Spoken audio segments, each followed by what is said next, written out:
called, first off, Abram and Sarai, is the story of how their faith and trust in God is tested over and over and over again. Abram wonders how God will make him a great nation when he has no children. God repeats his promise to him in chapter 15. But when Sarai, who cannot get pregnant, decides to give to Abram her maid Hagar as a surrogate mother, Abram agrees, and Ishmael is born. You can see that in chapter 16. The Muslim peoples trace their lineage to Abraham through Ishmael, firstborn son of Abraham.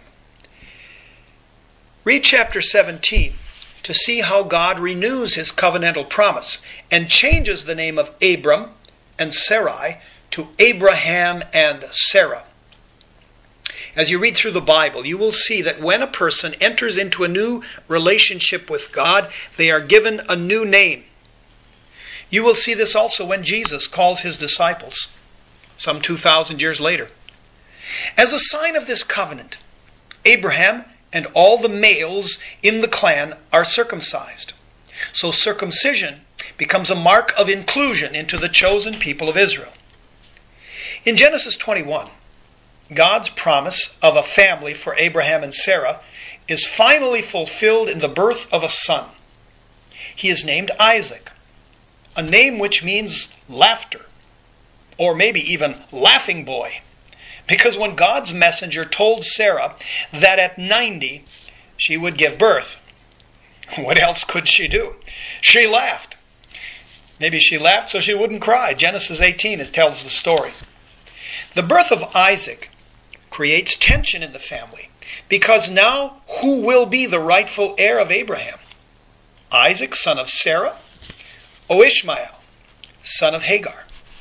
The Jewish people trace their lineage through Isaac to Abraham. And as I mentioned, the Muslim people trace their lineage through Ishmael to Abraham.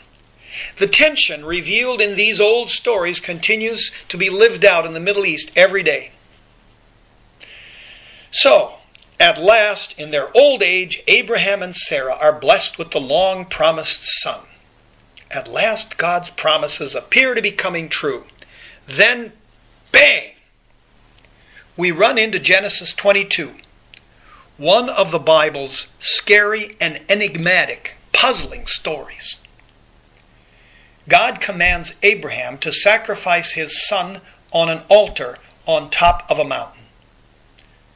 Read the story for yourself.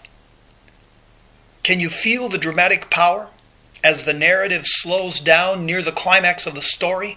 Can you sense the agony of the father and the anxiety of the son? Now in the end, God stops Abraham from hurting his son and offers a ram caught in the bushes as a substitute sacrifice. The story suggests that this was a divine test to see if Abraham truly trusted in God. I don't know about you, but as a father of 4 children and a believer in a loving God, I have a very hard time with this story. My only consolation is that the last word of the story is, don't hurt the child. Is that the message that the story wants to communicate to us? This story certainly stands in Israel's theology as a prohibition of child sacrifice. This practice was a common custom in the cultures around Israel, but it was always condemned by God and God's people. And when you think about it, we Christians know of another son that actually did die, and there was no ram to substitute for him. In fact, we say that Jesus was the lamb who died for all of us. Isaac is the second patriarch in Israel's stories of the founding fathers. Actually, the stories of Isaac focus more on his wife Rebekah. She is portrayed as a competent, compassionate woman who undertakes a long journey, sight unseen, to marry a man she does not know. You can read about this bold lady in Genesis 24.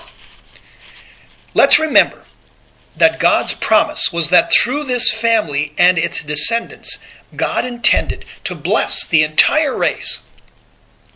But if we think that these people were more pious and saintly than the rest of humanity, well, we haven't read our Bibles very closely. These people display all of the rascally, rebellious behavior that infects every one of us. So Isaac and Rebekah have children. They have twins Jacob and Esau. Take a look at Genesis 25, beginning at verse 23. And the Lord said to her, 2 nations are in your womb, and 2 people born of you shall be divided. One shall be stronger than the other. The elder shall serve the younger. When her time to give birth was at hand, there were twins in her womb. The first came out red, all his body like a hairy mantle. So they named him Esau.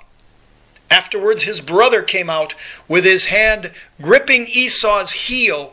So he was named Jacob. Isaac was 60 years old when she bore them. When the boys grew up, Esau was a skillful hunter, a man of the field, while Jacob was a quiet man, living in tents. Isaac loved Esau because he was fond of game, but Rebekah loved Jacob. You know, just as we saw in the earlier stories, this story is more than just the details of a hard delivery.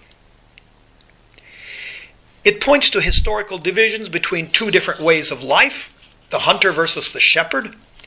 It hints at the historical animosity, the long-running feud between the Israelites, represented by Jacob, and the peoples known as the Edomites, represented here by Esau. The Hebrew word for red is a play on the word Edom. So this story, and the stories that follow, also reveal something important about God.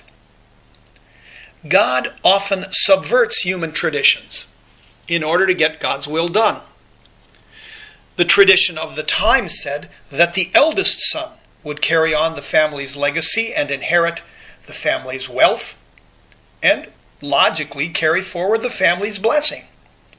But here, the younger son Jacob becomes the carrier of the covenant God made with Abraham. Sometimes God breaks our precious human customs in order to move us toward God's goal. Jacob's name means